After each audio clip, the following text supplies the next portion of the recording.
Hello everyone, welcome back to another podcast episode. I know it's been a fat minute since the last one, but life has just been getting in the way as it often does. But anyway, I'm back, and in today's episode we're going to be talking about codependency, consistency and independence. And then I'm going to briefly go on about the education system and society's influence on that. Okay, so talking about consistency, independence, all that sort of stuff, I do feel like, and I'm going to talk about me here because that's apparently something I love doing, and I suppose it is my channel. So, I don't know. I just find it is useful to give my point of view. If you find it helpful, then whatever. As a way to relate to people, I guess. But yeah, personally, I feel like consistency and independence is and has always been something that I have personally struggled with. I mean, this YouTube channel is one example. I feel like it's often a trend that you'll see me posting 20 videos in 1 month and then disappear for another 6. There is no sense of like, a regimental, I don't know, routine. It's kind of very all sporadic and random. I mean, I kind of get like these moments of high energy and high motivation, and then it's just like falls flat for like another few months after that. So it's very much just up and down when it comes to consistency, even with doing things that I enjoy, because don't get me wrong, I do love and enjoy doing YouTube. Otherwise I wouldn't have done it for this long. I've been doing it for years. But there is obviously just that issue with consistency.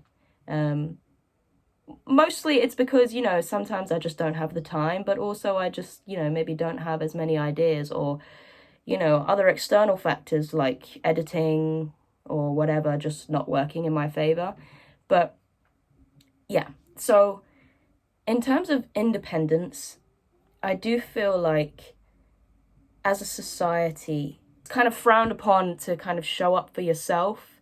It's kind of seen as uncool, or I don't know, taboo, I guess. A couple examples I can think of, it's just like, I remember being like a kid and always just like waiting for the right opportunity to do things. I would only, for example, audition for a school play if I knew that a friend was going to audition with me. Getting people to come to my birthday is another example. Always felt like a chore because it always seemed like no one was ever available, or no one really wanted to bother to make the journey. Other things, like I would wait until my friend is available to do things that I wanted to do, like go to a concert or go to a restaurant, or, make something creatively, just because I didn't want to be alone. Now, that obviously to a certain extent is fine. Like, obviously you should want to do things with your mates and all that. Like, it's normal completely, but not to the extent where if they don't contribute, you kind of feel a little bit, well, that's it then, I guess I'm not doing it. You can't let that stop you from doing the things that you want to do. I can't stress this enough, because it took me the longest time to realize that when people kind of, meet up with you and say, oh, we should definitely do this, or we should meet again, or whatever, they don't actually mean it. They're just kind of saying it to be polite. And don't get me wrong, I know sometimes they might well mean it, and people have their own lives. Life just gets in the way, and sometimes we're all just too busy to meet up. But I didn't realize that wasn't really a thing, that was just a thing that people said and then they didn't really follow through with. Because for me, if I make a promise or something like that, I usually try to keep to it. You know what I mean? It kind of stresses me out when I make plans and then I can't really follow through with them, or like if they get interrupted for some reason. So yeah, there's that. And I suppose maybe that's the character flaw that I should work on. But yeah, I suppose just we shouldn't have to wait until others are ready to do the things that we want to enjoy. And I can't stress this enough, because if someone, let's say, because for more examples, I've always had to, in recent times, the most recent example I can think of is having to borrow other people's equipment to make music and stuff like that. So having to essentially be very codependent on other people in order to fulfill the desires that I have to produce music. Now, that takes a lot because I'm not exactly someone who really likes to admit when they want help or when they'd like a helping hand. I usually try and take everything on myself and want to do everything myself, maybe partially due to ego, but also just because I suppose I'm the only one that I can really, truly, properly rely on. And even I disappoint myself sometimes because I'll say I'll do something and then it comes to it and it just, as much as I want to do it, I just can't, I physically can't. And I can't explain that. But yeah. So, and it gets frustrating because people will let you down time and time again.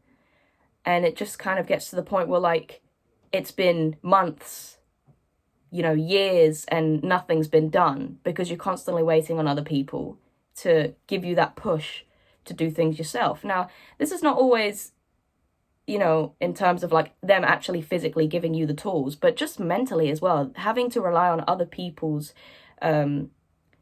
motivation as a push to get you to do it. You can't. You have to be your main motivator. If people are making plans with you to do things that you guys really want to do, and when it gets to it, it's like you're the only one who's actually asking about, well, when are we going to do this thing? If they don't share your urgency, then they're probably not actually that into it. They're probably not actually as excited about it as you are. So for that reason, you've got to literally just show up for yourself. Do the thing that you want to do for you and no one else. And if it means that you have to do some things alone, then do it. Like, I went to a concert for the first time on my own. Many concerts, actually. Well, many. I say many. It was like a couple. But for the first time this year. And obviously you've got to make sure that you're safe and whatnot. But after making sure that that was all good and I was safe and whatever, I just figured, I'm still having fun. I don't need to be here with people to, necessarily have fun.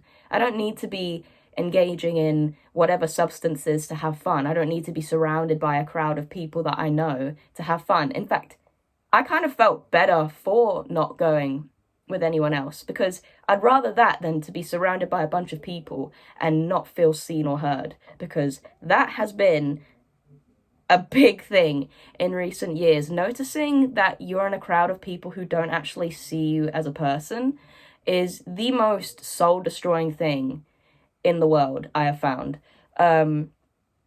So yeah, and this kind of leads on to, I suppose, the education system and society's influence. I do feel like society does rely on people being codependent. I mean, main example is for work. You work for your boss or you take a shift for your colleague and whatever, and you do this and that, and it's usually to serve other people, or it's to be served in order to be served by other people, so i.e. get money from them and whatnot. Now, obviously, whatever, this is part of life. It's been a part of life for whatever. And then to an extent, you have also other people relying on you and being codependent on you, because who else are you taking the job for? You're taking the job to get money for yourself, to provide a roof to live under for yourself and provide for your family, like your children, whatever it may be, right? Now, I suppose that kind of creates a bridge of like, what is codependency and what is like, I don't know, selflessness, or just, being a human providing for those you love. So it's not always a bad thing. Sometimes it's necessary. But I'm just saying, society kind of has molded this mindset of needing other people to feel loved, needing other people to do the things that we enjoy, needing other people in order to survive, essentially. Humans are social creatures, so to an extent that is necessary. But like, even in like movies, romance movies, where the love interest of the main character kind of essentially saves her, like the damsel in distress, and like all that sort of stuff, it's kind of relying on you to be codependent on others. So they kind of reinforce that lifestyle, you know what I mean? So, waiting for the perfect guy in order to, be the true you and all that, or waiting for until you get the perfect body in order to try out the clothes that you love. In that sense, waiting for others, cut that out. Do you know what I mean? You don't have to wait till you get the perfect body, or you don't have to wait until you meet the love of your life in order to flourish and be the true you. You should just be the true you, and then ultimately it'll be like a domino effect. Do you know what I mean? So good people will come out of the woodworks because you're being the true you. And this is something that I've realized. People react more positively to authenticity than they do to silence. Because I used to think that if I was quiet in school, no one would pick on me because I wasn't doing anything, right? But no, actually, people have reacted better to me now that I'm, loud and chatty and whatever, than when I was essentially a selective mute. And it's because now I'm just being me. So I'm just being unapologetically me. And yeah, I suppose not everyone's going to like that, but whatever, who cares? Screw them, do you know what I mean? The education system comes into this because, to an extent, it is all very regimental. I don't know if that's the right word to use for it, but I have a difficult time explaining it. But it's like the sort of mindset of you need to wait until you're a certain age to do this, or you're too old to do this, polar opposites, or you have to be the best at something in order to pursue it or enjoy it. You don't have to be the best at something to enjoy it or pursue it, but it's something that I thought was the truth for a really long time, and is something that I am coming to accept is obviously not. There will always be people better than you, but there will also always be people that are worse than you. So I suppose using that element of like healthy competition as a way to motivate yourself and like show yourself how far you've come is good, I guess, to a certain extent. But I do feel like in recent years I've become very much a perfectionist, because it's kind of stemmed from, a long time of not feeling very good at anything in school. In feeling that, I kind of put all my energy into one thing that I realized that I had talent in, and then kind of just put all of my energy and all of my everything into it. And then it was kind of soul destroying when I found that, oh my God, someone's better than me at the one thing that I'm good at, which is just totally not the case at all. Like, I'm good at a variety of different things, and you are too. You just don't realize it, just like I didn't realize it. Yeah, I suppose that's just the thing that we all need to realize, that we are versatile human beings. We're not just good at one thing or two things. We're good at a multitude of things and we have various levels of expertise in each one of them. Like, for example, you might consider yourself to be, I don't know, professional at guitar because you've finished all your grades, grade 1 through to grade 8, and now you're working on, I don't know, a diploma or something. But you may consider yourself to be also decent at coding, let's say, but not as good at coding as you are at guitar, because maybe you started a lot later and you haven't had as many qualifications to support that claim. Which you don't need. You don't need qualifications to feel like you're good at something. But I suppose if you want concrete evidence to show that the work you've put in, by all means, go for it. A bit of a shorter episode today. That's all I really wanted to talk about. And I suppose maybe it's all very muddled or rushed. I don't know. But hope you enjoyed this video. Hope some of it made sense. That was just my 2 cents. But yeah. Don't wait on other people. If other people aren't sharing your urgency, just show up for yourself and do it regardless. Go to that restaurant, make that YouTube video, learn that instrument. You don't need to be surrounded by others who are wanting to do the same thing in order for you to finally pursue the thing that you've been wanting to pursue for ages now. Because if you don't start now, you're going to kick yourself. And if you do start now, in a couple years, you'll be thankful to yourself that you started now. Better late than never, even if it's not even that late. Just you do you and be unapologetically yourself. And that's pretty much all I have to say. Okay, see ya.